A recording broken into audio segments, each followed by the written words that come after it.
Shalom, shalom, Shalom. Israel, Shabbat, shalom. First and foremost, I'd like to say All praises to Yahweh, B'Shem Mashiach Mashiach Yahushai. Yahushai. And I'd like to send out blessings out to all the Akim that are pushing this truth out in the four corners of the earth. I'd like to send out blessings out to all the Akim that are making pilgrimage to Zion 3 times in the year to the 3 pilgrimage feasts, in which the Most High has commanded all the men of Israel to appear before him. And I'd also like to send out blessings out to all the Akawaf that are raising up the children in the way of the Most High, so that when they grow old, they do not depart from the Most High. Right. Before we get into the topic we're going to be talking about today, we've got some World War III news. We've got some news about gene splicing, Judgement in the East.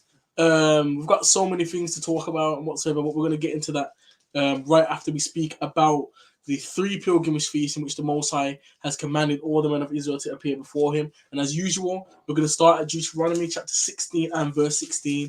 Right, so let's go. Deuteronomy chapter 16 and verse 16. Right, read. 3 times in a year shall all thy males appear before the Lord thy God in the place which he shall choose, in the feast of unleavened bread, and in the feast of weeks, and in the feast of tabernacles, and they shall not appear before the Lord empty. Right, so 3 times in the year, all the men of Israel are meant to appear before the Most High 3 times, right? In the feast of unleavened bread, in the feast of weeks, and in the feast of tabernacles, and they shall not appear before the Most High empty.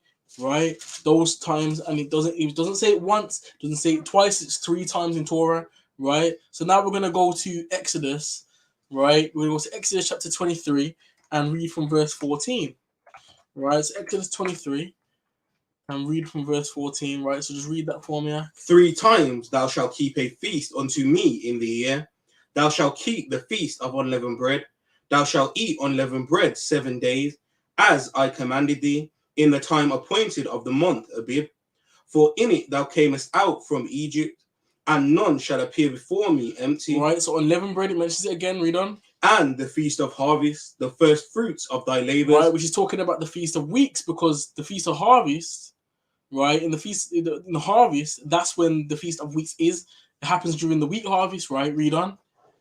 Fruit of thy labors, which thou hast sown in the field, and the feast of ingathering, which is in the end of the year, when thou hast gathered in thy labors out of the field. Right, and ingathering is just another name for tabernacles, right? So it mentions it again, and what does it say, verse 17? 3 times in the year all thy males shall appear before the Lord God. Right, so 3 times in the year, again it says it 3 times in the year, all the men of Israel are meant to appear before the Most High Power 3 times, and this is the second time it says it. Now we're going to prove it to you that it says it a third time, right? And we're staying in Torah, we're in Exodus, right? And we're going to go to Exodus 34, and we're going to read from verse 23 to verse 24.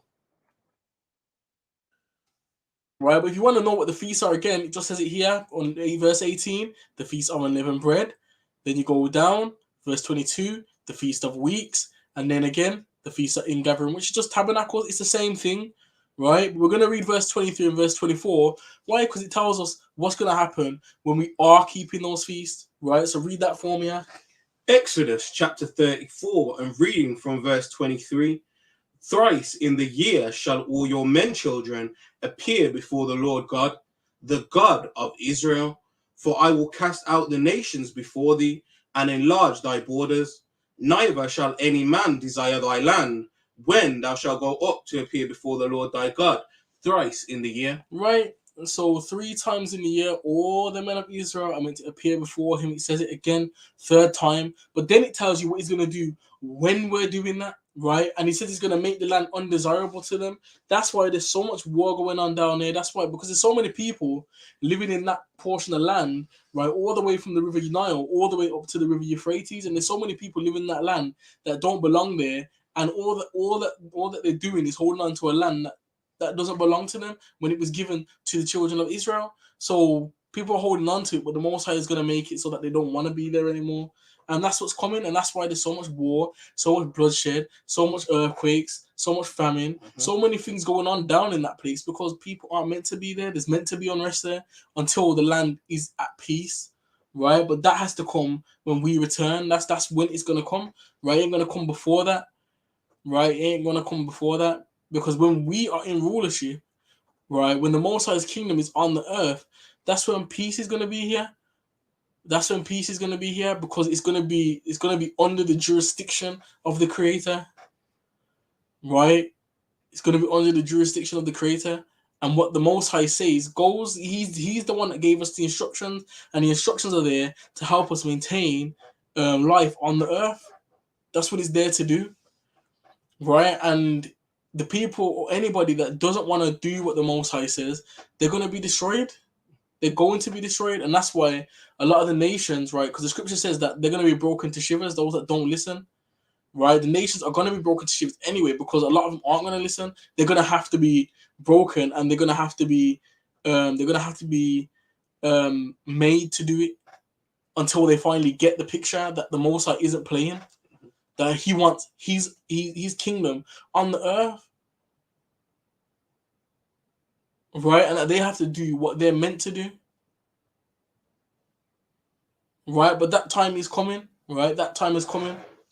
But now we've spoken about the 3 feasts. We are gonna get into our topic for today, right? Or our topics for today.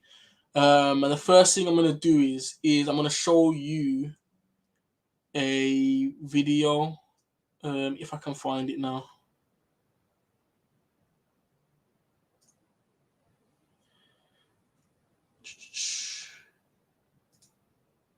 So look here.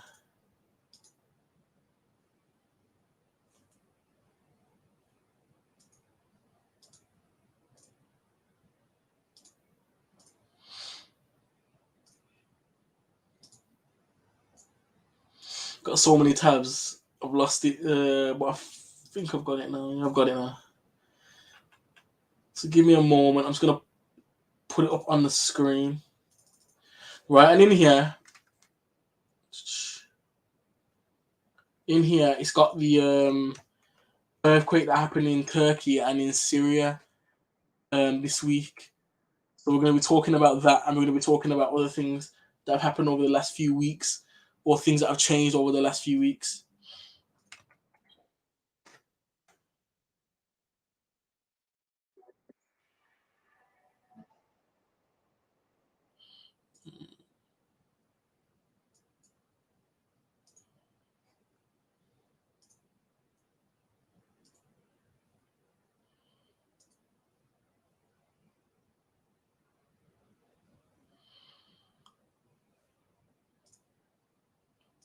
Okay.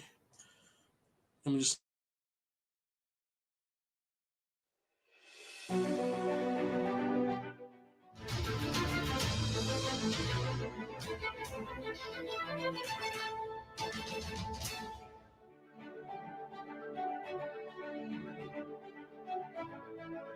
Fire season in Chile has turned into a national disaster.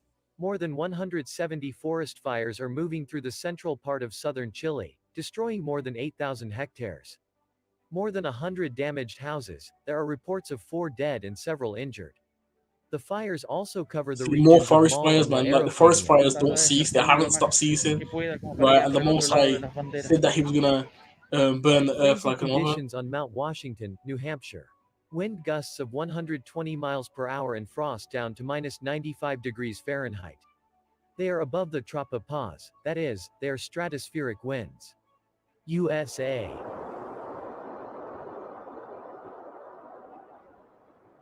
Amazing video of a tornado in Teguise, Lanzarote, Canary Islands, Spain.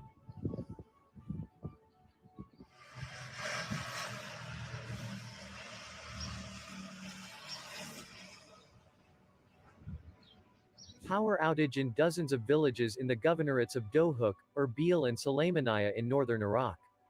After a heavy snowfall.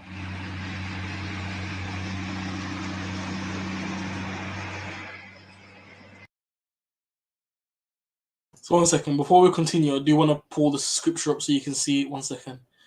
So here, you can read in Malachi chapter 4 and verse 1. And it says, "For behold, the day cometh that shall burn as an oven." Right? So slowly, but the earth is burning, right? But in the last day, it's also talking about the last day, right? Because the Most High is going to judge the earth with fire. Calm. Right? He's going to judge the earth with fire. And that's what it says. And all that do wickedly shall be stubble. The same way he talks about Esau being stubble. Right? Meaning that they're going to be destroyed. Meaning they're going to be taken off the earth. Calm. Right? And it says, in the day that cometh shall burn them up, saith the Most High of hosts, that he shall leave them neither root nor branch. And remember, the Most High, a day to a Most High, a day to the Most High isn't like one literal earth day, right? Remember, the scripture says that a day to the Most High is like 1,000 years,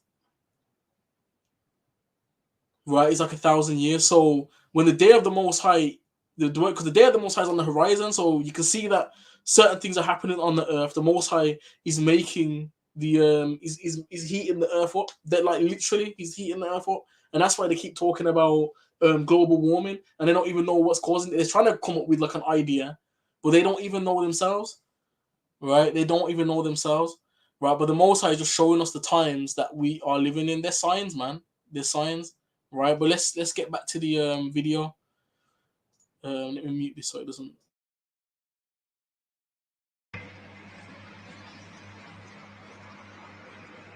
Severe storm in Rio de Janeiro, Brazil.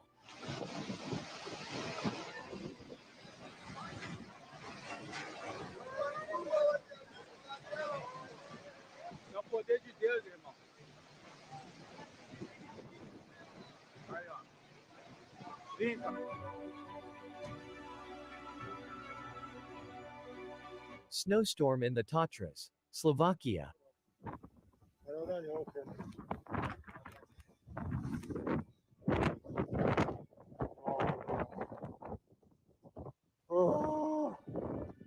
Forest fire in Baitum. The fire occurred in the area of Mas de Pedreras, on the Col de l'Alba, Spain.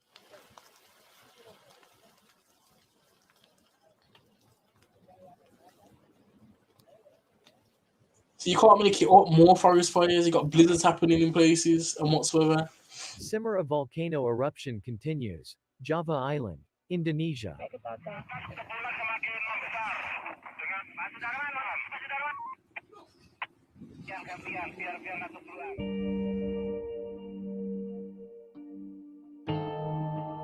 About 60 people were trapped under a snow trap in a Romanian hotel after an avalanche. Rescuers pulled them out from under the rubble, and there were no casualties. The snow damaged several cars. Mountains of Capra Cabana, Romania.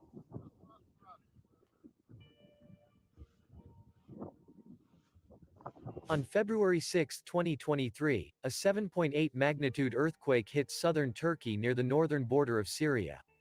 The earthquake was followed 11 minutes later by an aftershock of magnitude 6.7. Tremors were observed in the provinces of Kahramanmaraş, Adana, Malatya, Diyarbakir, the cities of Şanlıurfa and Gaziantep, as well as in Syria and Lebanon. More than 3,000 people were killed, more than 10,000 were injured, and these numbers are steadily growing every hour. The search for survivors continues. A 9-story residential building collapsed in Malatya. More than 100 people lived in it. At the moment, 2 people have been rescued. 20,000 dead, sorry.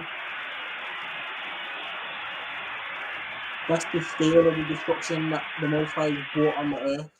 In Aleppo, 40 buildings were completely destroyed as a result of the earthquake. The death toll in Syria has risen to 780. The country's largest oil refinery in Banias has suspended operations due to damage. The authorities also suspended rail links across the country to test the tracks after the earthquake.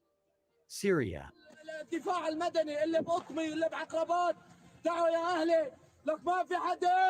The second strong earthquake occurred at 1324. The epicenter of the earthquake was located in the Elbistan region in the province of Kahramanmaraş. The focus lay at a depth of 7 kilometers. A residential building collapsed in the city of Diyarbakir. It happened live on the Haber news channel. Rescuers worked alongside him. Tremors were also felt in Damascus, Latakia and other provinces of Syria.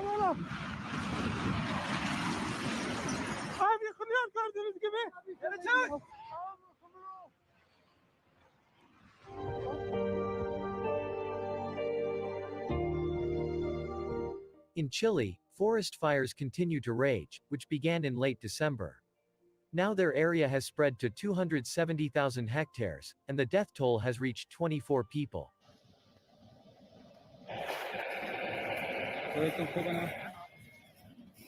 About 5,000 dead in Turkey and Syria as a result of strong earthquakes. According to Turkish Vice President Fuat Oktay, 7,840 people were rescued from the rubble. 5,775 buildings destroyed. About 338,000 people were accommodated in hostels. Residents are urged not to return home yet due to possible aftershocks. According to media reports, up to 190,000 people can be under the rubble. The chances of salvation are becoming less and less. The rescue operation continues.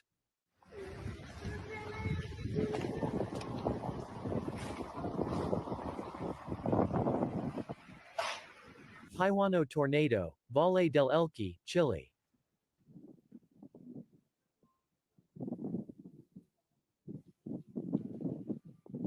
Rains in Arequipa triggered landslides that killed 14 people.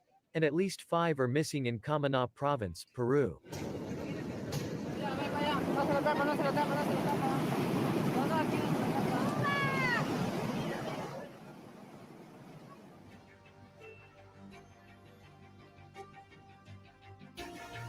Sakurajima volcano erupts on the island of Kyushu in Japan.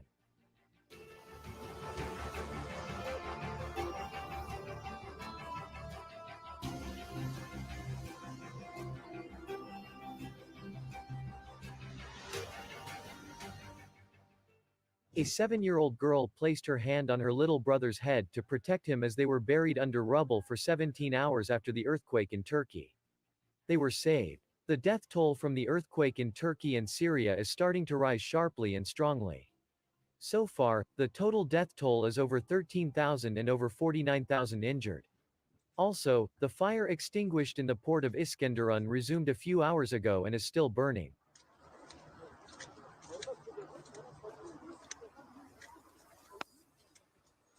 The eruption of the Karingatang, Api Siau, volcano, located north of Siau Island in Indonesia.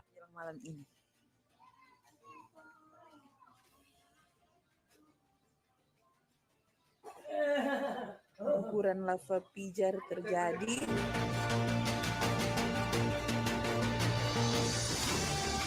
Wildfires continue to rage in Chile, killing 26 people and leaving thousands homeless. One of the worst wildfires in modern history is raging uncontrollably in Chile.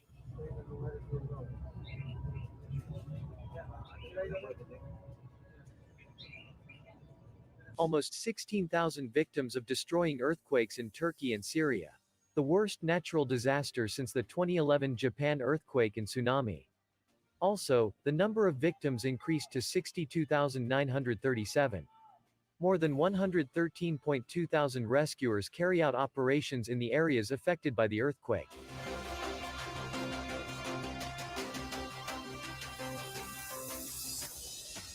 Consequences of a devastating tornado in Tangipahoa, Louisiana, USA.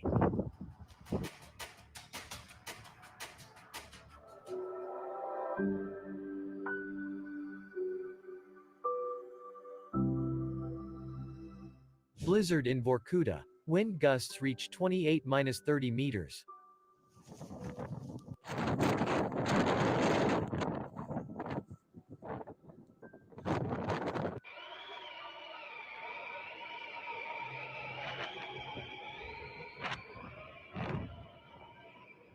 Three tropical cyclones rage simultaneously in the southern hemisphere of the Earth.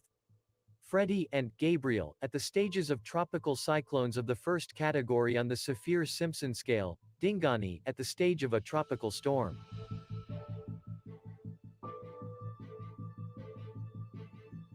An earthquake with a magnitude of 5.4 hit the city of Jayapura, the capital of Papua, on the island of New Guinea this afternoon. At least 4 people have died and extensive damage has been reported in various parts of the city, including a shopping center and a car dealership. Residents of Turkey, who did not have time to recover from a powerful earthquake, are again awaiting trials. A recent seismic event caused strong ground movements. As a result, Several key dams suffered significant damage. The Ataturk Dam, the third largest dam in the world, is in disrepair. The dam is located in the upper reaches of the Euphrates River, about 80 kilometers northwest of the city of Urfa. The dam in Malatya was also damaged. If the dams fail, the country will experience catastrophic flooding. An evacuation is underway in the risk zone. Rescuers release water in a controlled manner to avoid a sudden breakthrough. Strong waves damage coastal businesses in Cabaret, Puerto Plata, Dominican Republic. That was scary.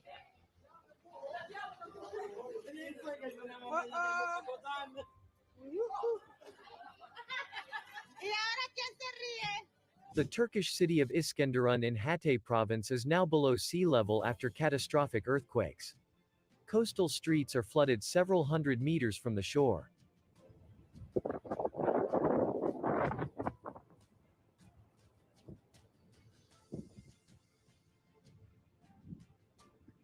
Floods in New South Wales, Australia. That car's going out into the ocean.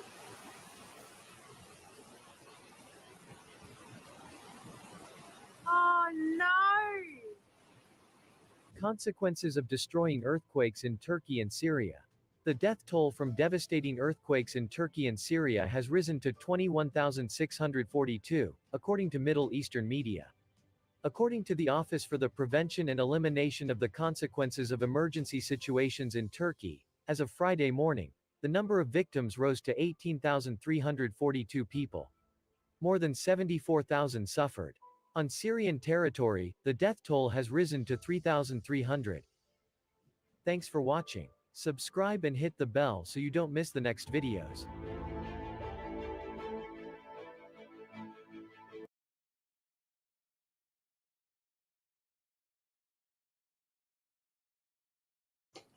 Right, so you can see all of these things happening around the earth, right? And these are all there for four signs, right? Four signs, because right now they might be telling you, oh, that we're in a time of peace, or that we're in a time where there's not a lot of things that going on and stuff like that. And people are blind to the stuff that's going on, either that or they're just ignorant to what's going on out there. And there's so much stuff going on. Right, there's so much stuff going on out there that people need to wake up, because as soon as the Most High is ready, like, he's gonna bring destruction on the earth, and that's what he's slowly showing people. Because all of these things are coming suddenly; they're not happening. They're not gradually happening. Like, they're happening suddenly. They're happening out of nowhere. This is why they're so abnormal, or people are in shock about these things happening, because they don't happen every day. These things don't happen every day. So the fact that they're happening is showing the Most High is serious, right? So let's read 1 Thessalonians chapter 5 and verse 3. 1 Thessalonians chapter 5 and verse 3. For when they shall say peace and safety, Right?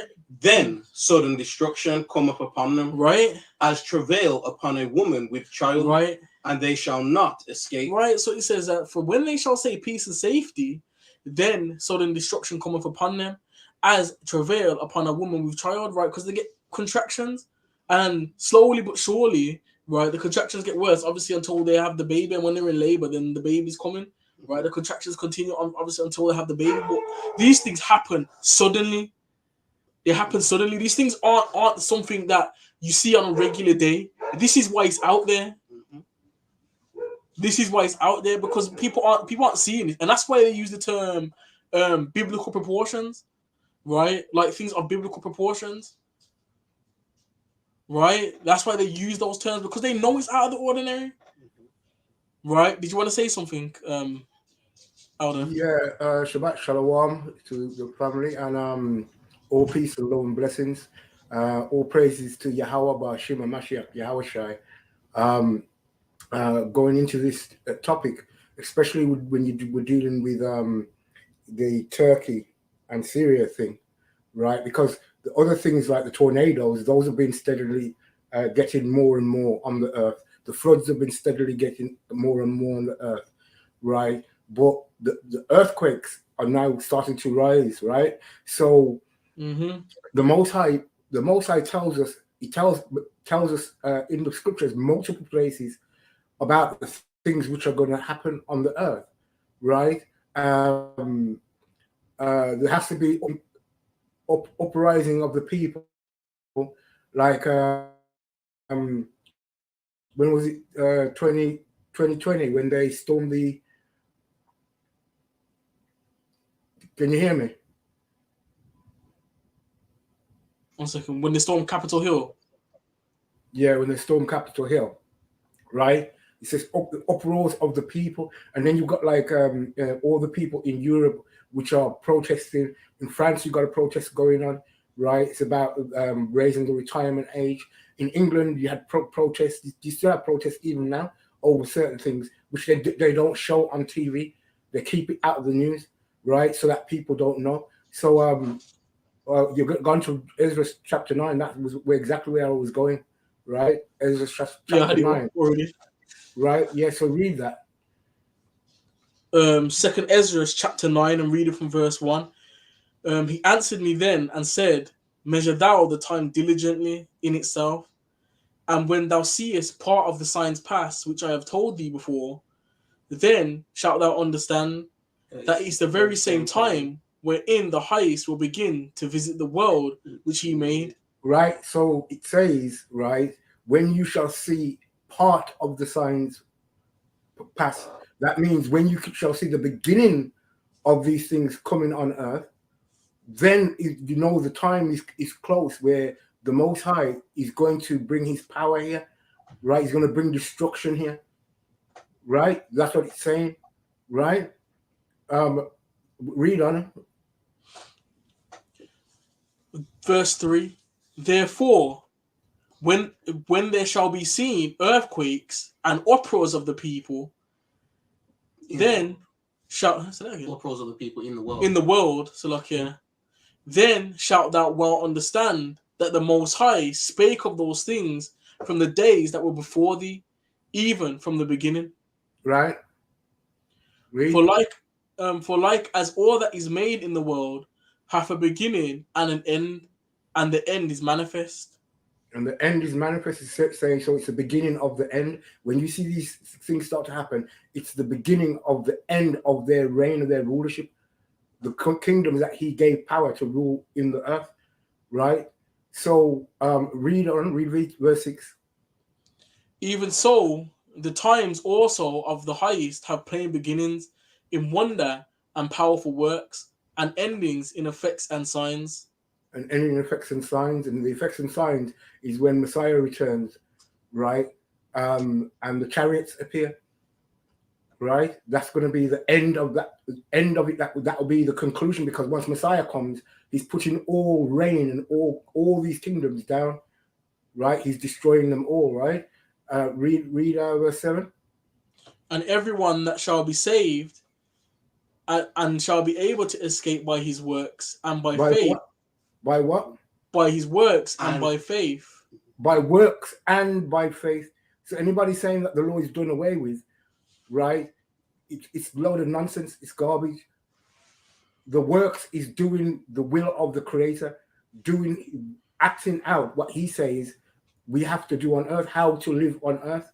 That means keeping his law, statutes, his commandments. That means keeping his holy days, right? That means abiding in his instructions, right? And faith. The faith is that you believe and understand that he is the Creator, right? And that if you do what he says, he will give you a means of escape. That's what the faith is. The faith isn't, I believe in Jesus Christ. The part of it is believing in Jesus Christ. That's for the Israelites, right? Believing in Messiah, that's the Israelites, right? So the nations are they're in a between a rock and a hard place, because they don't respect anything what the Bible says. And even though some of them hold it in their hands and call themselves Christian, they don't do anything which is written in there. They don't do anything at all. They don't promote his holy days. They don't promote his righteous statutes.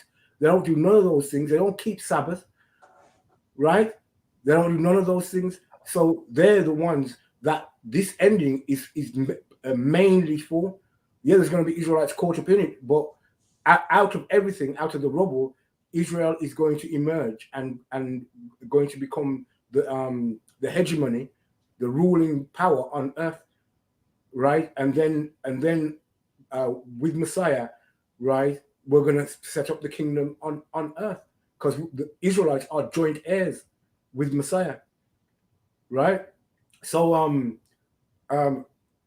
it's very important, because this earthquake isn't like the other earthquakes, because other earthquakes, you might have heard of 1 or 2, maybe 10, 20 people dying, maybe even 100. But this is going up into the thousands now. Mm-hmm.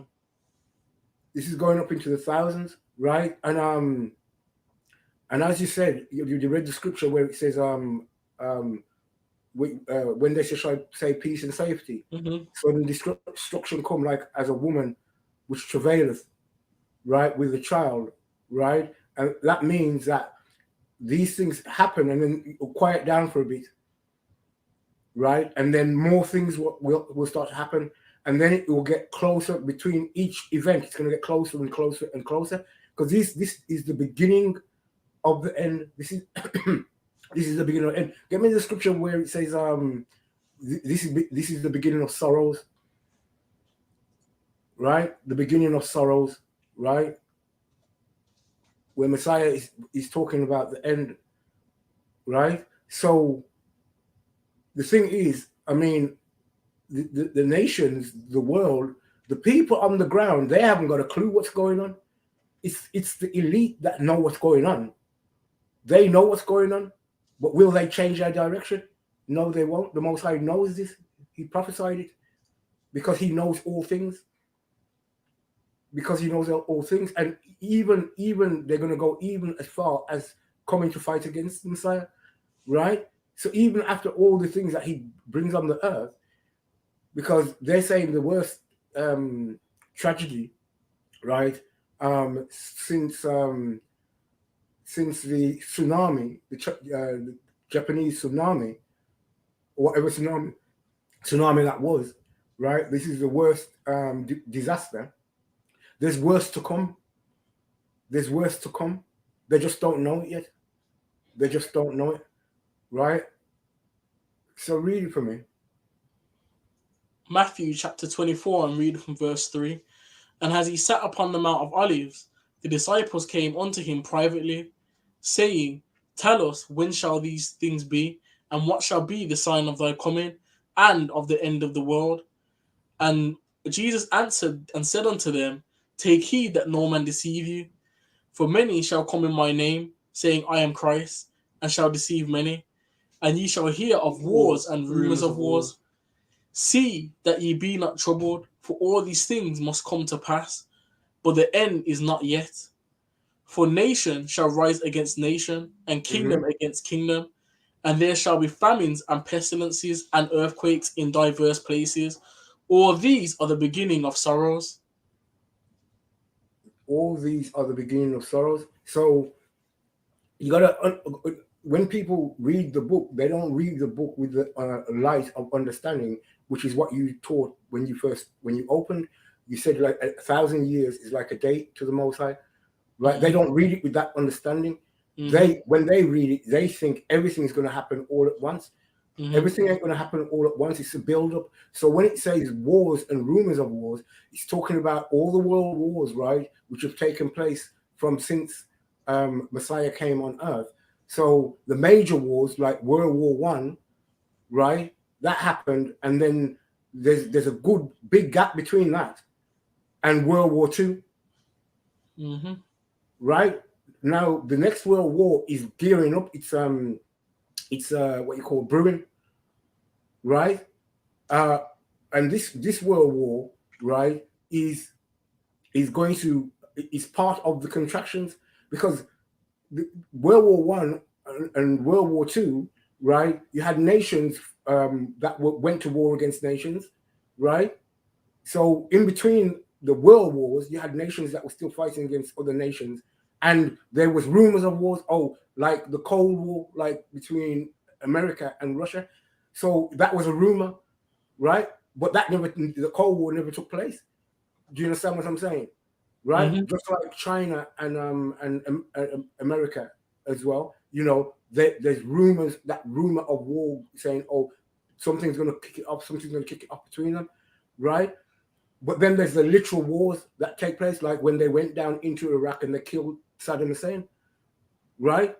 For no reason, just because he wanted to change his currency to the euro, and they didn't want him to do that, right? So, and then they went into Syria and caused a war in Syria, right? Which they're still going through even to this day, right? They went down to where is it now? Algeria. I think it's Algeria that Gaddafi comes from, right? But wherever Gaddafi comes from, right? Libya, isn't it? Libya, sorry, yeah, Libya, right? And they went down there. They caused disruption there. Caused a what's it called? Like when the in-house fighting, right? A coup or something like that. Huh? A coup that they did. Yeah, like a coup, right? And then they killed Gaddafi because he wanted to trade in gold and he wanted to unite the African nations, right? And so they killed Gaddafi, right? So all these things are going on, but as I said, all these things are over a period of time, right? So when Messiah is talking, he's talking about the expanse of things. He's not talking about, oh, everything happening at once, like how Christians and most religious people read the Bible, right? He's talking about how things are going to escalate and escalate and escalate, and then they're going to become more frequent. And so you're going to see the more disasters on the earth. You're going to see more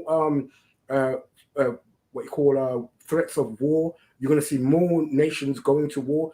Just like we got Russia now in Ukraine.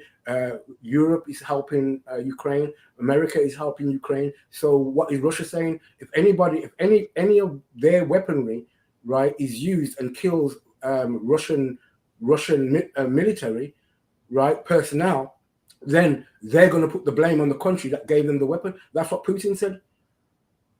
That's what Putin said. If it's found out that they've used any weapon from any other country and it kills his personnel, then they are involved in the war, right? So, and this thing is all building up, but they don't get it. They don't get it. They don't see it. The people in the world don't get it. They don't see it because it's not for them.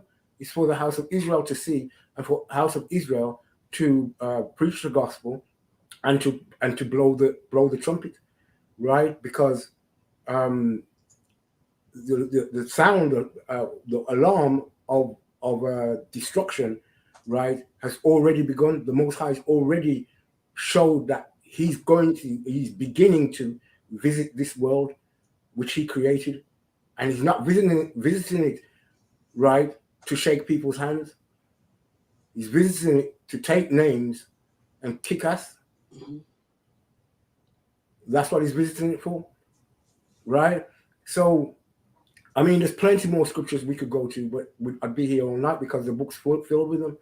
The book's filled, the Bible is filled with the prophecies of what's going to take place at the end for the Most High to bring his kingdom in on earth, right? So I just thought I'd interject that because, some people might watch and might wonder why that is happening in Turkey and Syria, because it's the will of the Most High. It's the Most High doing it, right? And whoever dies, whoever's put to death, it's because the Most High took them out. He took them out. The scripture tells us this world was made for many. Mm-hmm. This world was made for many. So all the kingdoms that came in, it was made for many people to come and to enjoy, because they didn't have to keep the law, statute, commandment. But it says the kingdom that comes after is for few. That's the elect of the house of Israel, right? And they're going to rule and they're going to reign, and they're going to populate the earth, their seed and their seed alone, right? And govern the earth, right? So with that, I'm gonna let you carry on with your podcast, but I just thought I'd interject that. Mm-hmm. Right, so we're gonna pull up a scripture, Psalms 91 and verse 7. And the reason why we're bringing this up is because we don't want you to hear all this stuff that's happening all over the earth and be afraid. Right, you can't be afraid, because if you're trying to do what's right, and you're trying to keep the commandments of the Creator, and you're trying to be on the right side of the Creator will protect you in the time that you have need. When you're doing the right thing, right, the Most High will protect you in that time, right? So just read Psalm 91 and verse 7 for me. Psalm chapter 91 and reading from verse 7. 1,000 shall fall at thy side, and 10,000 at thy right hand, right? But it shall not come nigh thee, right? But it shall not come nigh thee. So anything could happen on the earth, and people might die around you and stuff like that. But at the end of the day, as long as you're under the Most High's protection, right? The only way to be under the Most High's protection is do what He says, right? That's how Abraham was under His protection.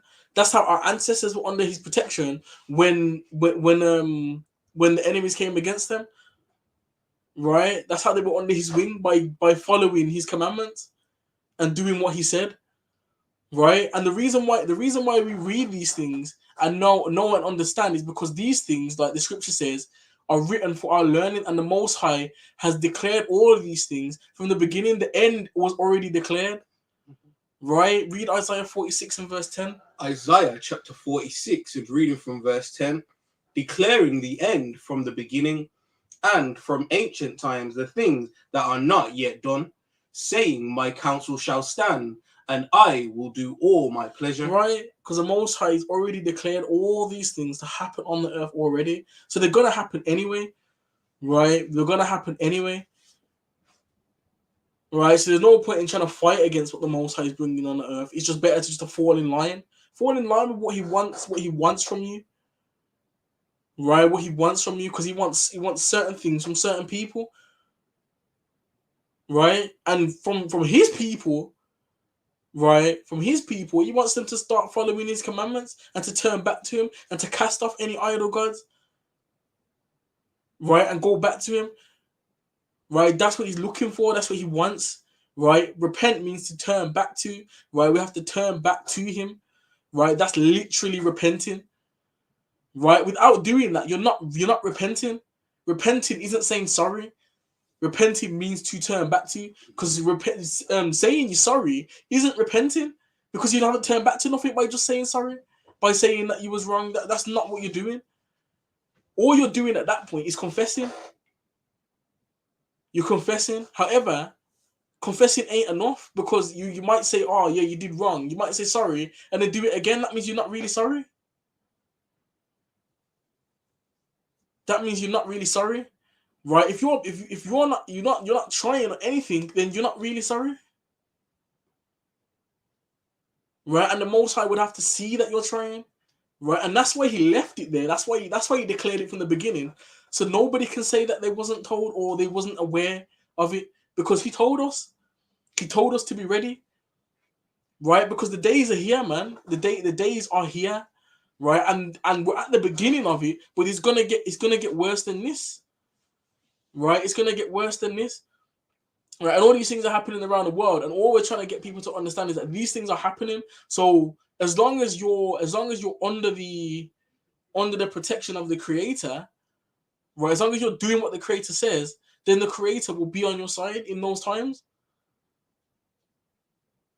Right? He will be on your side in those times.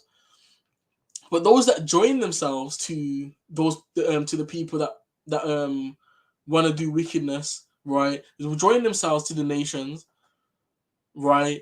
They're gonna get destroyed along with them. Why? Because you're doing what they're doing. You're following what they follow. You're doing what they do,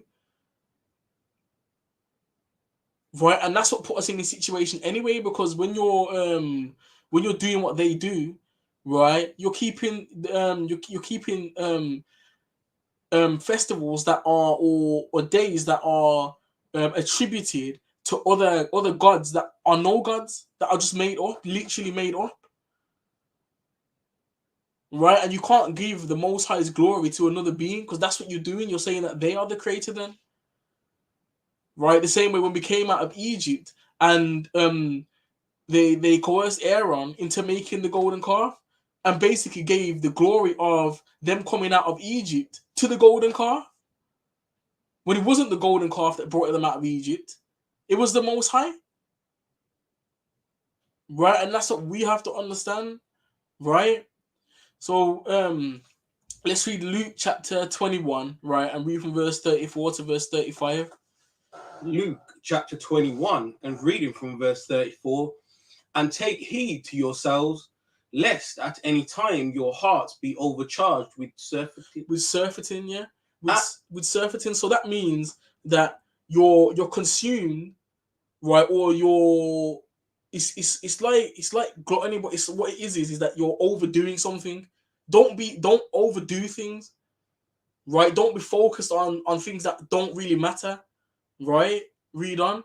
And drunkenness and cares of this life, and so that day come upon you unawares. Right, so don't be too focused on what's going on in this life, because the thing is that at the end of the day, right, you don't want that day to catch you out, right? Because that day will come, and the thing is, when it says the cares of this life, it means that you need to focus on your spiritual well-being, right? That's what it's saying to you. Focus on your spiritual well-being, because this life isn't forever. This life isn't forever. The next is forever. So you need to make sure that you're not too focused on this life.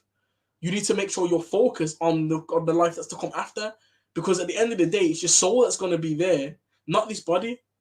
This body isn't going to be there, right? This body isn't going to be there. Right, your soul will be there. You will be there, but this body won't, because this body doesn't last forever. Right, with the bodies that we have now, right? They die, but your spirit doesn't. Your spirit stays alive, but you need to be ready for that day, so you can stand in that day, and so that you can be changed, and you can have that new body, and the Most High will put you into a new body. Right, verse 35. For as a snare it shall come on all them that dwell on the face of the whole earth. Right, for as a snare shall it come on all them that dwell upon the face of the whole earth. So it's gonna be a snare, meaning no one's gonna be able to escape it, and it's gonna be unexpected. Right? But you need to be prepared for that day, because you're not gonna be able to escape the day, because the day is gonna come, but you'll be able to stand in that day. If you follow his commandments, if you turn back to him, you'll be able to stand in it. Come on, I've got a precept for you for that. Right. This is Amos chapter 5, and it's from verse 18. It says, woe unto you that desire the day of the Lord. To what end is it for you? The day of the Lord is darkness and not light. Right. So don't ask for the Most High's day to come very quickly, because you don't want it here now. You want it to. You want to have as much time as possible to get right. So anybody praying for that day to come. So some people might pray for the day to come and be like, well, the world's evil, blah blah, all this stuff's going on and stuff like that. I just want it to be over. I need this to be over. So come back. But if he comes back, right, then his day is gonna be here, and his day isn't going to be a nice day. Right, it's better for you to have more time to get yourself right than for the day to come and you not be ready. Right, because you can always improve on stuff. You can always do better, but you have to wait for that day to come. You have to wait for it. Don't try to pray for it to come quickly. It's not a good thing. Right, it's not a good thing for you to want it to come quickly. Right, because if you're not prepared in that day, there's no use for that day. That's why it says, to what end is it for you? Is it going to be a good day for you if I come now? In other words, he's saying when you're praying for that, don't pray for it, because you're not ready. Is what he's saying. You're not ready for that day. So get right first, because that day is going to be a dark day, and you need to be ready for that day. Your mind needs to be ready for that day, because it's not going to be a nice day, right? And some people are gonna see that day and be really afraid, because they're not gonna know what's going on, right? They're not gonna know what's going on, and it's gonna be so much stuff going on. They're not gonna know what to do with themselves, right? And that's why in that day they won't be able to stand. They won't be able to stand, meaning they won't be able to they won't be able to do anything. They'll be in hiding, right? Not knowing what to do, not knowing where to go, right? And they'll be looking for those that were teaching this, and they're not going to find them because they're already going to have moved on from preaching on the streets or preaching the gospel, because that time for them to preach the gospel is done, because the day of the Most High is here, right? They were praying, they were preaching about the day of the Most High before it came. Once the day of the Most High comes, they're not going to be preaching about it because the day's here. There's no getting around it, right? So, Lucky, did you want to finish it out as well? Yeah, because basically, I was going to say, just to add on to what you said as well, because like you mentioned, they're praying, and it's these events that you've tackled, the earthquakes, you know, when tens of thousands of people die, and you have these what they'll call catastrophic events. Then people start going, oh, where is God? Why would this happen? I want God to come back now because the world's evil. But they don't realize when he comes back, more people than that are going to die. More people than that are going to go through torment and get punishment. So you think by calling on the day of the Most High, you're saving people, but you're not. You're putting people in their judgment, or you're making people come to their judgment quicker than they need be. So go back, I'm going to finish it out. And it reads on, and it says, as if a man did flee from a lion, and a bear met him, or went into the house and leaned his hand on the wall, and a serpent bit him. Because it's showing you that all these things that are taking place, like the elder said, if there are people who have died and passed away from these so-called natural disasters or events, it was the Most High who did it, because nothing happens without the Most High say so. There's nothing that happens that he doesn't okay. So all these people might be just going through their judgment. They're going through their judgment, and they might have thought they were going to escape. They might have thought it's a normal day. They might have thought they're going to go back, but no, the Most High said, your time is now, and all of us will have that day where our time is. There are some people who are going to be there when Messiah returns. Everyone's not going to taste of death, but everyone will have their day where they have to answer to the Most High. Everyone will have to answer. Because the Most High is fair. The Most High is fair, so you can't escape it. And you might think you've escaped it for so many years, and just as you start to enjoy life, there's people and they just about start getting their fame and whatever, and then they get hit with illness. Or just when they start getting rich, now they're too old to enjoy it. Because the Most High can work like that. It can break your heart. But you got to be prepared. You got to be constantly preparing your spiritual man for the day of the Most High. And then it says, and a serpent bit him. Shall not the day of the Lord be darkness and not light, even very dark and no brightness in it? So if these events, like that, this is just the beginning. These events are too much for you to handle. You definitely don't want to pray for the day of the Most High, because that's going to be 10 times more catastrophic, if not more. So, like, I just wanted to add that in, and that precept. Right. So that day is not going to be a good day. It's going to be darkness and not light. Right. It's not going to be a nice day. So you shouldn't want that to come any quicker than it's going to come. Right. And everybody needs more time. Everybody needs more time, because everybody can get better. Everybody can do better. Everybody can be better. Right. And asking for that day to come quickly isn't wise. It's not wise at all. Right. Right. And talking about end times and stuff like that, let's read this, right? So this is 2 Timothy chapter 3, and read from verse 1 down to verse 5. 2 Timothy chapter 3, and reading from verse 1. This know also, that in the last days perilous times shall come. Right. So in the last days, so like perilous times are gonna come, right? Times that just seem like there's no good gonna come out of it, or it's just evil time, right? Verse 2. For men shall be lovers of their own selves. Right, and that's how it is now. People are just focused on their own thing, on their own selves and whatever. They're not focused on building the nation. They're not focused on getting together and working together and stuff like that. They just focus on what they can gain, right? Read on.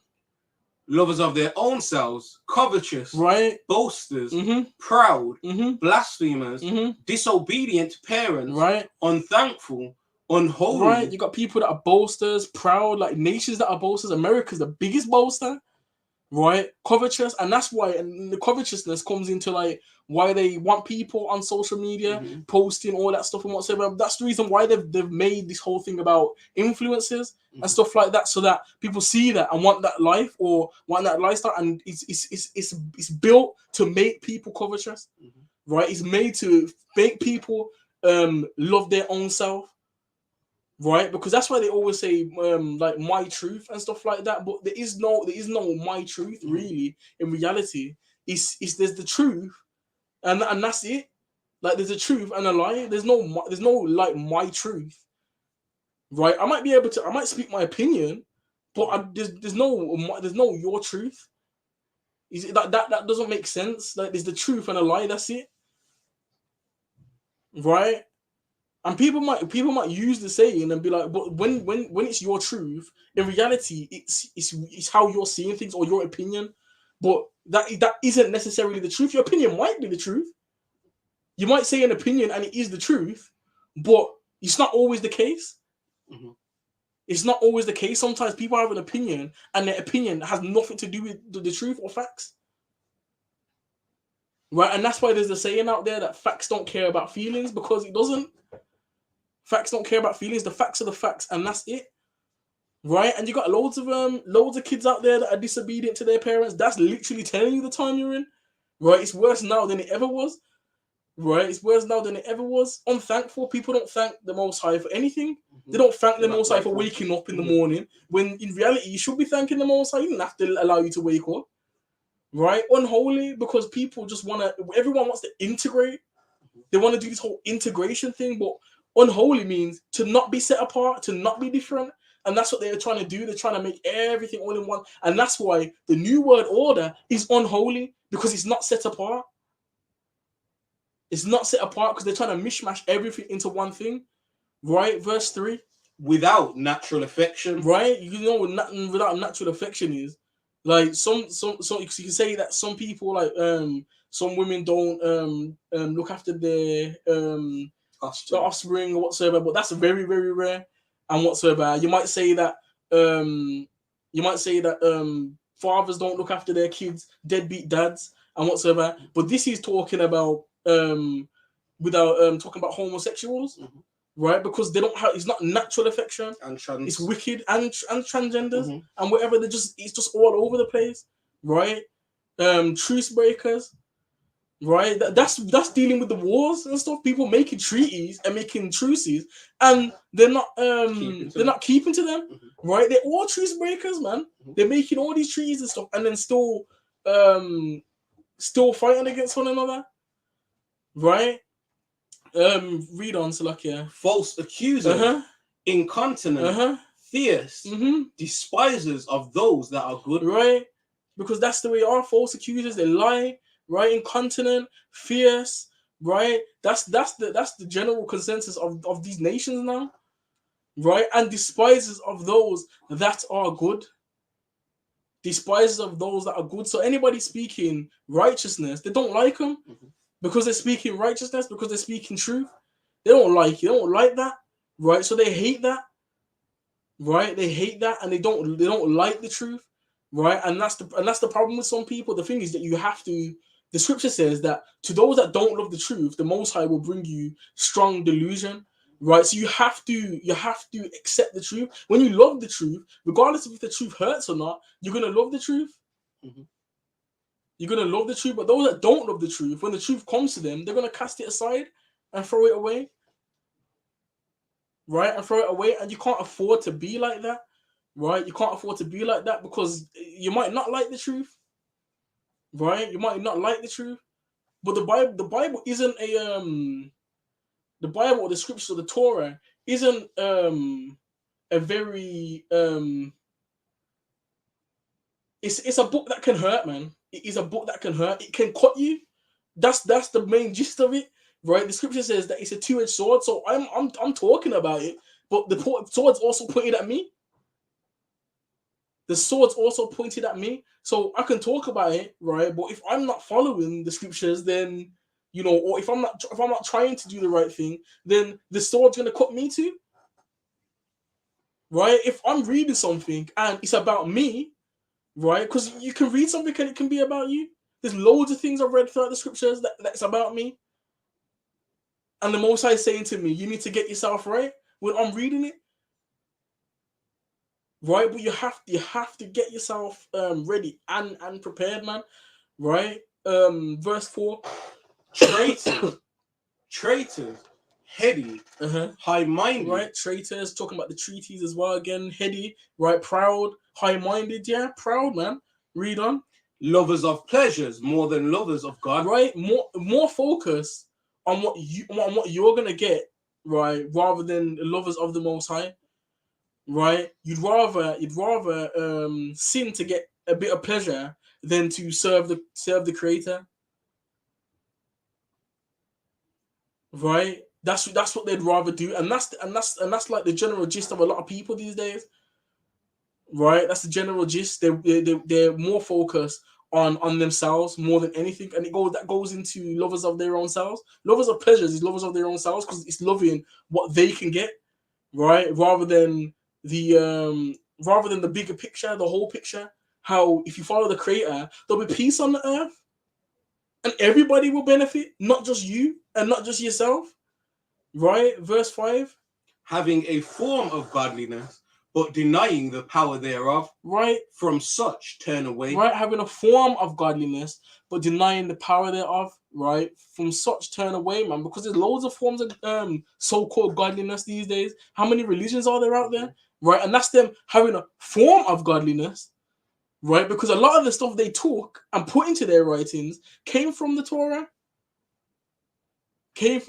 So they might have a form of godliness. They might act godly, but they're denying where it came from. Like all that stuff that they've got going on in the news now with the Church of England, and they're basically passing laws to allow same-sex couples in their churches, saying that they'll bless the union, but they won't marry them, pretending that they're godly, but denying the power, because the power tells you that's not natural, that affection's not natural. But that's what they're doing, and they're the laws they're passing. And we knew that was coming anyway, because the whole agenda of the Church of England anyway, it was created so that King Henry VIII could divorce his wife. So it was made for that anyway. It was made for them to divert for their own agenda. So the whole thing was made for agendas. So whenever they want to change it, they can. Right, whenever they want to change it, they can. Right, and that's what they're doing. That was always coming. Right. So I'm just gonna put some articles up on the screen. Right, we're gonna have a look at it. Right, because talking about the whole Ukraine and Russia thing going on right now, we've got more news on that. Right. So here it says EU leadership holds summit in Kiev on the air raid sirens as Zelensky urges fast-track membership. So they want to enter into the EU, or they want to go into the EU and whatsoever, and he wants a fast-track membership. He wants to be fast-tracked into it. And this is all like tactical or political to kind of get allies, right, make allies with the European Union, right? So it says here, a handful of the top European Union officials gathered in Kiev under Ukraine's leadership on Friday under the sound of air raid sirens for a risky summit. At a moment, Ukraine is pushing to be fast-tracked for entry into the bloc. Though far from the front line fighting in the east and south, the capital has seen sporadic airstrikes over the past months, but none have been recorded thus far Friday while the summit is being held. Right? So you can see that they're all meeting up and whatsoever. And this is all like plans to ally with Ukraine to help them and whatsoever. The more people they can get involved in it is the better for them, or the better they think it is for them. but the Most High is trying to bring them all together to bring about this war because he wants them to destroy themselves, right? It says here, there will be no let up in our resolve. We will also support you every step of the way on your journey to the EU. EU Chairman Charles Michael wrote on Twitter Friday with a photo of him in the capital's iconic central square. But Zelensky does have a specific timeline in mind, which he voiced Thursday in initial talks with the European Commission President Ursula von der Leyen, right? And he said that I believe that Ukraine deserves to start negotiations on EU membership this year, Zelensky told reporters. Only together, a strong Ukraine and a strong European Union can protect the life we value. EU Foreign Policy Chief Joseph Borrell was also at the summit, right? So here you can see that Ukraine really wants to join it, right? And even here it says, after Ukraine's candidacy was approved by EU last June, huge hurdles remain, which will without a doubt make the process slower than Kiev desires, but they're trying to fast track it so that they can get them in there, right? So you can see the whole plan's coming together to or they plan to do things. They're trying to bring it together and stuff because NATO's already helping them, right? They forced Germany to it wasn't just NATO. Yeah, NATO. It was US is in NATO, but the US pressured Germany, UK pressured Germany to send tanks after they told them after World War II, don't get involved in any conflict because if you do, then we're all gonna come against you, right? But now they're forcing Germany to send tanks to Ukraine, right? That's what they're doing, right? I'm gonna get that article in a minute, but let me just get this other article, right? Because NATO is gonna get NATO's already heavily involved, but because of this and stuff like that, actual involvement in the war is steadily approaching, right? It says NATO's war against Russia inches closer to direct conflict. We are fighting a war against Russia, the German foreign minister says, as the US and Germany authorize tank shipments and new dangers in Ukraine proxy war. It says since the first week of Russia's invasion of Ukraine, French President Emmanuel Macron has repeated a mantra on behalf of his NATO partners. We are not at war with Russia, right? So these are saying we are not at war with Russia, but you're sending tanks out there, so you are getting involved, and they've already said Russia's already said that if you get involved, you're part of the war, right? And now it says here, nearly 1 year in, that notion has been officially dispelled. We are fighting a war against Russia, German Foreign Minister Annalena Baerbock said this week. Baerbock was trying to assuage NATO allies' frustration over German reluctance to send 2 Leopard tanks into Ukraine. She can now claim vindication. In a reversal of its initial position, the German government has announced that it will deliver 2 Leopard tanks to the Ukrainian army, right? And this wasn't just done because Germany wanted to. They were pressured to do this, right? And they know it. And this was in the newspaper, but they don't. You see how in this article they don't want to say it. They only say it in specific places, right? So it says here, U.S. Germany pressured to send tanks to Ukraine after Britain breaks taboo, right? It says Ukraine says the West must speed up the delivery of weapons as its troops come under increasing pressure from invading Russian forces ahead of a key meeting of the Ukraine Defense Contact Group of NATO allies in Ramstein, Germany on Friday. Dozens of civilians have been killed in recent days by Russian missiles.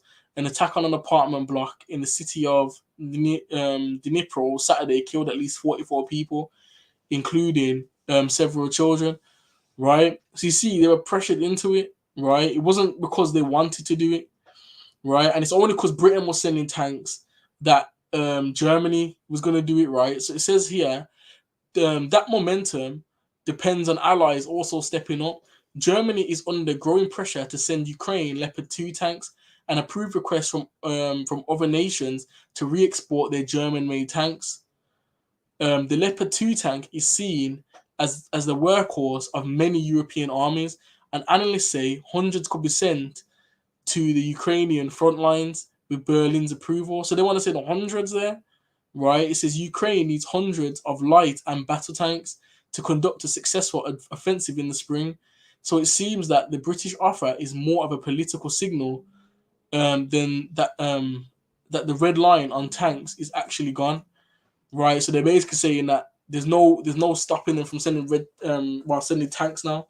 They've basically stopped that line. They drew the line, but they've crossed it basically, right? They drew a line saying no, we're not going to send tanks, but now they've sent tanks, and now they're pressuring Germany to do it as well.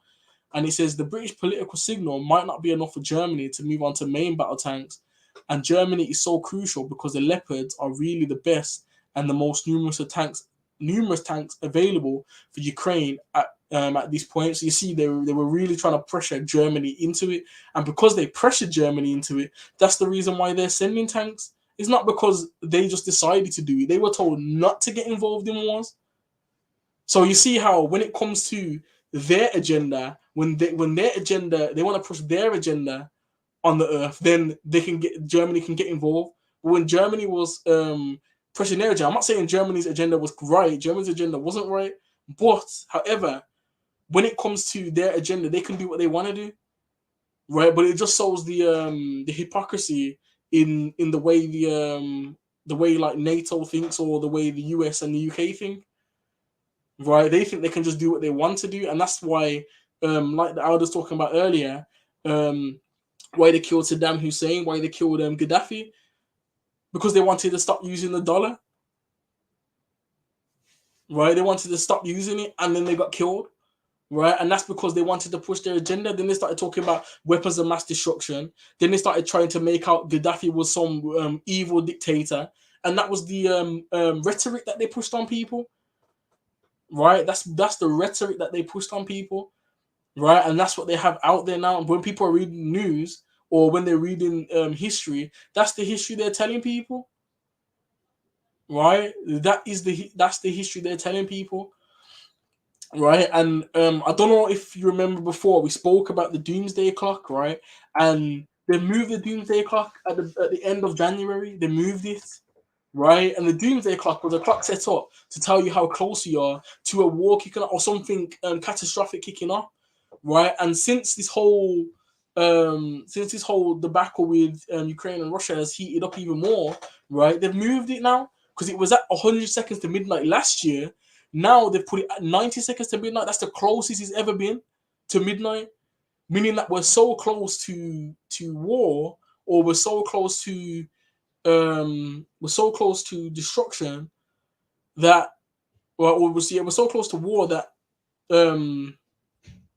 that is pretty much imminent. It might as well be, because it's at 90 seconds.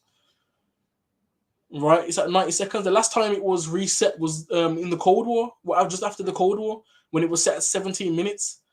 Right, it was set at 17 minutes, and now it's at 90 seconds. Right, and it's right there in the corner. Right, it's a bit small, but that's how they've got it on here for some reason. But yeah, it's at 90 seconds to midnight. That's how close it is. Right, and that's why it says here, a time of unprecedented danger. It is 90 seconds to midnight. Right, and how they work it out from a political stance, a nuclear stance, and stuff like that. So they're looking at what countries have what nuclear weapons, what's going on, how the tensions are rising, how the tensions are heating, and stuff like that. And that's how they're getting their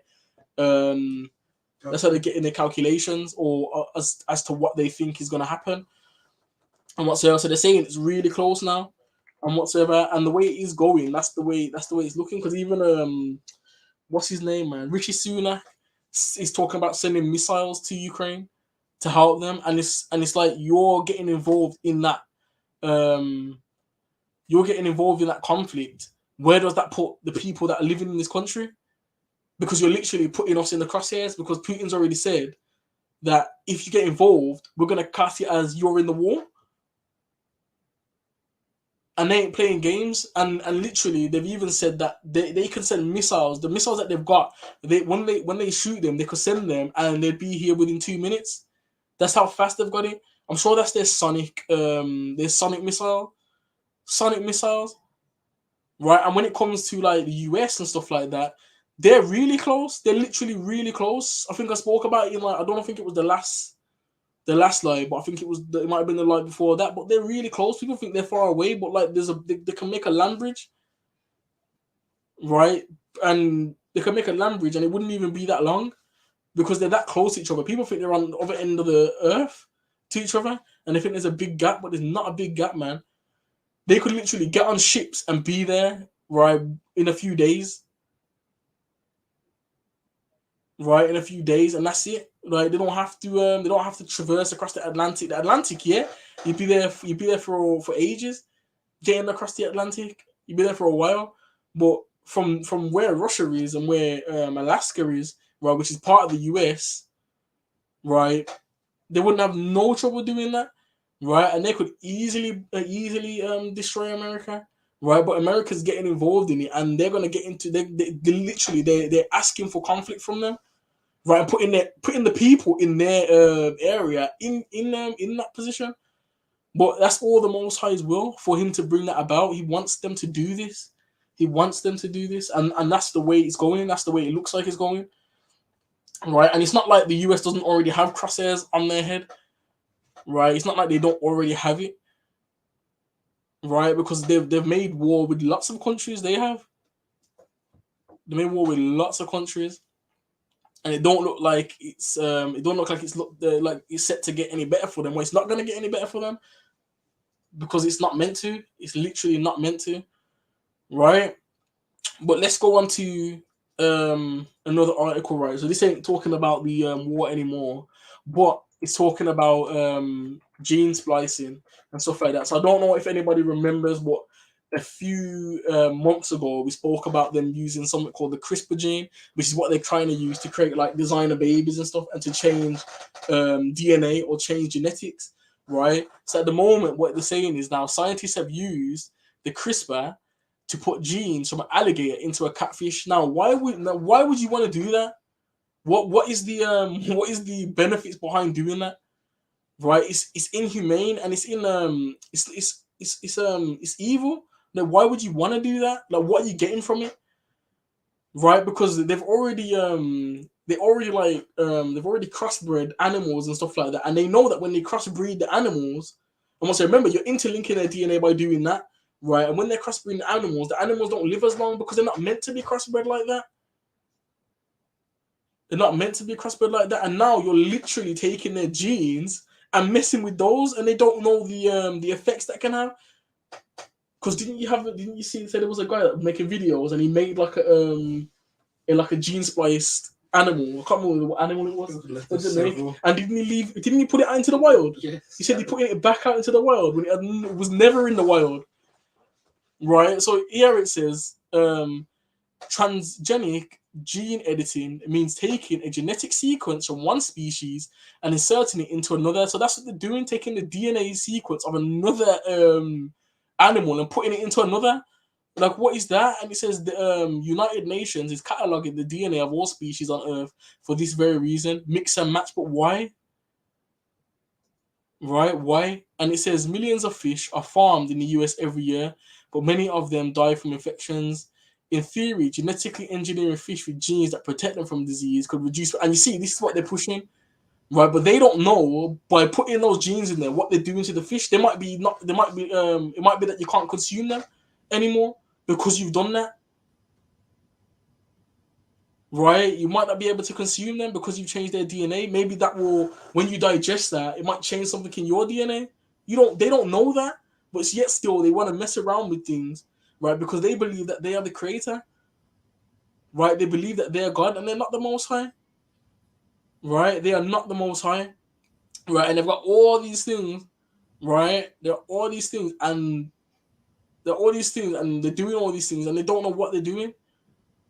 Right, they don't know what they're doing. Right, so it says, can you make it larger? Can you make it bigger? Right. Yeah.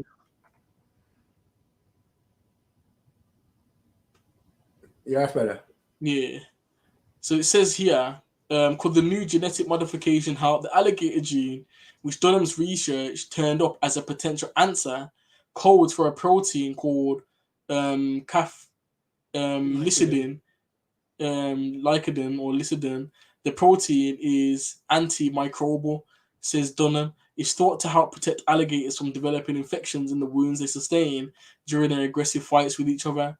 Dunham wondered whether animals that have the gene artificially inserted into their genomes might be more resistant to diseases, but the alligator is meant to have those things, right? Because of the animal that they are, because of the habitat that they're in and the nature that they're in. But the fishes aren't in the same nature, so why would you genetically modify them? Right, and remember, when they do things to animals to test on them, usually they're doing it with the intention of changing genes in humans or doing things to humans. The same way they test makeup on animals, they test medication on animals, they test a lot of stuff on animals, and then they transfer it over afterwards after testing it many times and whatsoever. So you know that they're already planning to do that, and they're planning to use CRISPR, what they call CRISPR, to gene edit people. Right, gene edit people, right, and they're testing it out to see what happens, because eventually what they want to do is use it on people, right, and create so-called designer babies, right, saying that if people want a certain gender, they can have that. If they want blue eyes, they can have that. If they want their kids to have curly hair, they can have that, and this is what they're trying to plan. This is the wickedness they're trying to do, and the Most High is the one that decides what color eyes you have. The Most High is the one that decides that how many hairs you got on your head, right? You don't get to decide that, right? Because it's the Most High that brings you into the earth, so He decides what you have, right? And what they're trying to do is they're trying to control that, and you shouldn't be trying to control what you have no right to control, right? That you have no right to control, and this is what they're pushing on the earth, right? So you can have a look at that article as well when you get a chance and stuff like that. But that's the last article that I've got for today. But if you do have any articles that you want to share with us, then you're more than welcome to. If you want to send it on our Facebook page, individual Facebook pages, so that we can share it, whatever. If you just want to share it. Or if you want to share the articles that we put on here, share that as well. Yeah, feel free to share it and whatsoever. But we are going to talk about the final 4 scriptures that we always talk about when we're speaking about the gospel of the kingdom. So first we're going to go to Isaiah chapter 8 and verse 20. Isaiah chapter 8 and verse 20. Salakia. Right, so it says, to the law, Salakia. To the law and to the testimony, if they speak not according to this word, it is because there is no light in them. Right, to the law and to the testimony, to the song of Moses and to the song of the Lamb. If you're not speaking about these things, then there's no light there, right? It's like having a torch without batteries, right? You need Torah and you need Messiah, right? Without Torah, you got no order. Without Messiah, there's no redemption. Both go hand in hand. Torah spoke of Messiah and Messiah spoke of Torah, right? You might have the batteries, but you ain't got no light. You might have a torch, but you ain't got no batteries, so you ain't got no light. One without the other doesn't work, right? It doesn't work, so you need both of them. They should be your foundation in this walk and in the truth, right? Next, we're going to go to 2 Corinthians chapter 4 and verse 3. Right, so just read that for me. 2 Corinthians chapter 4 and verse 3. But if our gospel be hid, it is hid to them that are lost. Right, so if our gospel's hid, it's only hid to those that are lost. Right, it's only hid to those that are lost. Either those that are lost right now and are going to find the truth in the future, the same way Apostle Paul did. Some people have to go through harsh things to get the understanding, right? And they will, right? The same way Apostle Paul was knocked off a donkey and made blind, and then he got the understanding, right? And there's some people that just will never get the truth. Why? Because they don't want it, and they're comfortable in the place that they're in, and they want to stay. They want the gospel to stay hidden from them. They don't want the truth, and they want to hide from it. But you can't hide from it from ever. Ignorance is bliss until it's not anymore. You can't ignore things you can't ignore it forever, is what I'm saying. So it's better to accept it now, right, and get right. But some people don't want to. Some people are comfortable in captivity, right? And you can't be comfortable in captivity because this kingdom isn't set up for you, right? It's not set up for you. Right, and even those of us that are in like the upper echelons, right, are the lowest in those places. are the lowest in those places. They're not the highest, right? But they're like their little token people that they've got there, right? Because they always love to have their tokens, right? So let's get Matthew chapter 24 and verse 14. Matthew chapter 24 and verse 14.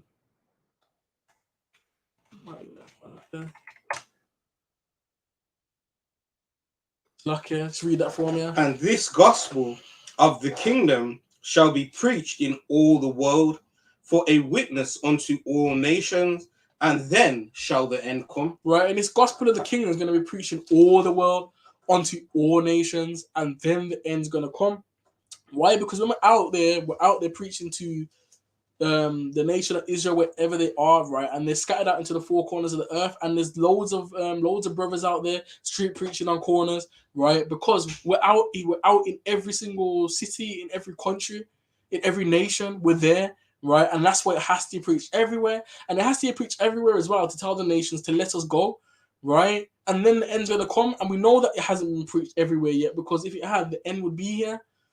Right, but it has to be, the nations have to know, and they have to be witnessed to, right? They have to be witnessed to. They have to be told what's coming, right? Because then no one can say they weren't told or they weren't informed, right? The same way Noah informed the people that were around in his time that the flood was coming, and nobody listened. Nobody listened apart from his three sons and their wives. Right, and Noah's wife. That's all that was on the ark. That's the only people that were on the ark anyway. Right, and then when the rain came, then people wanted to get on, but that's why it has to be spoken of. So whoever wants to get on that spiritual ark now before the door shut, they have the opportunity to. Right, they have the opportunity to. Right, and right now the nations have the opportunity to repair and repatriate, which we know they're not going to do before the Most High has to intervene. Right, but when the Most High intervenes, it's not going to be a nice intervention. It's going to be intervention that's not nice. Right, it's not nice, and that's what's coming on the earth. Right, that is what is coming on the earth. Now let's go to Matthew chapter 26. Right, and we're going to read from verse 6. Matthew chapter 26, and reading from verse 6. Now when Jesus was in Bethany, in the house of Simon the leper, there came unto him a woman having an alabaster box of very precious ointment, and poured it on his head as he sat at meat. But when his disciples saw it, they had indignation, saying, To what purpose is this waste? For this ointment might have been sold for much, and given to the poor. When Jesus understood it, he said unto them, Why trouble ye the woman? For she hath wrought a good work upon me. For ye have the poor always with you, but me ye have not always. For in that she hath poured this ointment on my body, she did it for my burial. Verily I say unto you, wheresoever this gospel shall be preached in the whole world, there shall also this, that this woman hath done, be told for a memorial of her. Right? So wherever the gospel of the kingdom is preached, we're always going to memorialize this woman. Why? Because when the Messiah came, he didn't come speaking his own words. He came speaking the words of the Father that sent him. Right, and the Most High said that whatever words he puts into his mouth that we don't listen to is going to be required of us. So we're going to listen to the words which the Messiah spoke. Right, she also comforted him at the time when he was going to go through the tribulation, and without him going through the tribulation first, we wouldn't have had this second chance. So this is a small thing, so that we can prove that we believe in the Messiah and we believe in what he came to do, and we understand what he came to do. Right, because by doing that memorial, by doing it or remembering it, then it's an action, and it's showing that we understand and we know, right, what the Messiah came to do, right, and we're memorializing it, right. So with that, we are gonna say Shabbat Shalom. Check out our website at IsraeliteHeritage.com. Check out our Facebook page, Israelite Apostolic Heritage. Check out our individual pages on Eva Solomon. You got Moakia, Yardan Ben Yasharella, and the elder as well, Thakawa Shalama. You can check out his page as well. If you want to message us on there as well, you've got free reign to message us or anything. If you want to ask us a question and whatsoever, you can also do that as well. Even if you want to just go onto our website and do a form or whatever, we've got a form on our website, and it will come straight through to us. And whatsoever, we can always reply to you on there if you want to do it that way, and whatsoever. That way, you don't even have to put a name to it if you don't want to, and whatsoever. But what we're saying is that we're here to answer your questions, and any questions that you might have, and whatsoever. But I don't know if you wanted to say a closing statement, Alda. Yeah, I just wanted to say Shabbat Shalom to the family, the house of Israel, wherever you are. All peace and blessings, and keep the faith and endure hard times ahead, right? And the thing is, although the times are hard, right? There is a saying that goes, nothing good comes free. Nothing good comes without hardship. You don't understand the benefit of something if you got it for nothing. You would just cast it away. So what's coming is the preparation for those who are going to enter the kingdom and who are going to inherit the kingdom. So you got to just endure, stay prayed up, fast, and keep your faith. And with that, I'm going to say Shabbat Shalom. Did you want to say anything? Just saying things. So Shalom, keep the faith. Obviously, all these signs are happening, but like Mark said, there's a light at the end of the tunnel. We've got the grace of Messiah. Messiah came for that purpose. As long as we're standing on His word and we've got a solid foundation through believing in Messiah and keeping Torah, then we stand a good chance, man. So keep your faith and keep running your race the best you can. Endure, and Most High willing, I can see you in the kingdom and up at Zion. Shalom. Right.